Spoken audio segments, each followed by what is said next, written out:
أعوذ بالله من الشيطان الرجيم. أعوذ بالله من الشيطان الرجيم.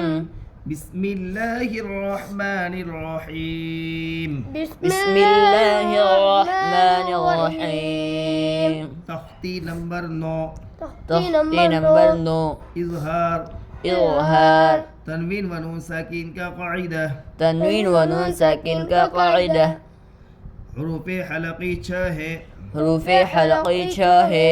حمزہ ہا، حمزہ ہا، عین حا، عین حا، عین حا، عین حا، حا بڑی ہا، عین حا، عین حا، غین خا. غین خا. تنوین یا نون ساکین کے بعد تنوین یا نون ساکن کے بعد حروف حلقی آوے تو حروف حلقی آوے تو نون کو ظاہر کر کے بلا گنہ کے جلد پڑھیں گے. نون کو ظاہر کر کے بلا غنہ کے جلد پڑھیں گے. اس کو اظہار کہتے ہیں. اس کو اظہار کہتے ہیں. تنوین نون ساکن کے کتنے قاعدے؟ 4. کتنے؟ 4 4 قاعدے. کون کون سے؟ اظہار، اخفاء، اقلاب، ادغام. اظہار، اخفاء، اقلاب، ادغام. تنوین یا نون ساکین کے بعد تنوین یا نون ساکین کے بعد حروف حلقی کے 6 حروف میں سے کوئی بھی حرف آ جائے تو تنوین ہو تو تنوین کو اور نون ساکین ہو تو نون کو ظاہر کر کے پڑھیں گے. اور تنوین یا نون ساکین کے بعد اخفاء کے 15 حروف میں سے کوئی بھی حرف آ جائے تو تنوین ہو تو تنوین کی آواز کو، نون ساکن ہو تو نون کی آواز کو ناک میں چھپا کر پڑھیں گے. تنوین کو چھپا کر نہیں، تنوین کی آواز کو، یا نون ساکن ہو تو نون ساکن کی آواز کو، نون کی آواز کو ناک میں چھپا کر پڑھیں گے. تو کیا اس کو کیا کہتے ہیں؟ اخفاء. تو اظہار کے کتنے حرف ہوئے؟ 6. اخفاء کے کتنے ہوئے؟ 15. 15 6 کتنے ہوئے؟ 21. کتنے ہوئے؟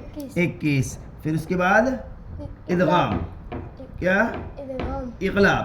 کیا تیسرا نمبر کا قاعدہ؟ اقلاب. اقلاب کا کتنا حرف؟ 1. اقلاب کا کتنے حرف؟ 1. کون سا؟ با.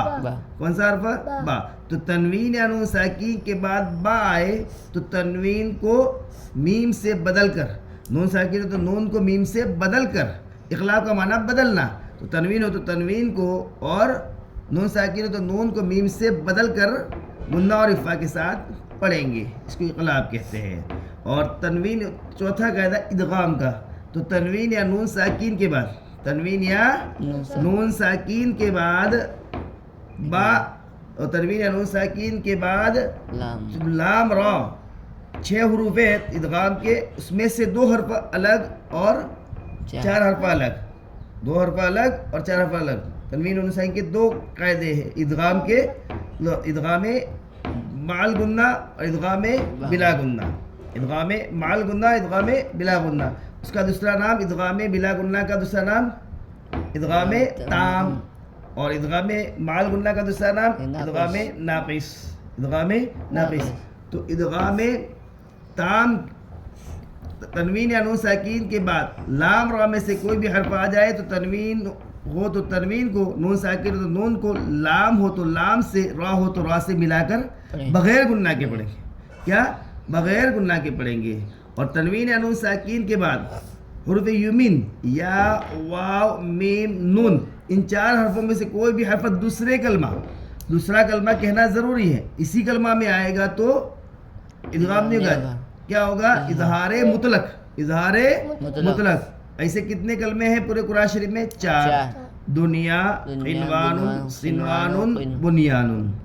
سمجھے؟ ایسے 4 کلمے ہیں. تو تنوین یا نون ساکین کے بعد حروف یمین یعنی یا، واو، میم، نون، ان میں سے کوئی بھی حرف دوسرے کلمہ میں آ جائے تو تنوین ہو تو تنوین کو، نون ساکن ہو تو نون ساکن کو، یا ہو تو یا سے، واو ہو تو واو سے، میم ہو تو میم سے، نون ہو تو نون سے ملا کر بغیر گنہ کے نہیں، گنہ کے ساتھ پڑھیں گے. کیا؟ دھیان نہیں آپ کا، اس لیے گنہ کے ساتھ پڑھیں گے. اس کو ادغام ناقص اور ادغام مع الغنہ بھی کہتے ہیں.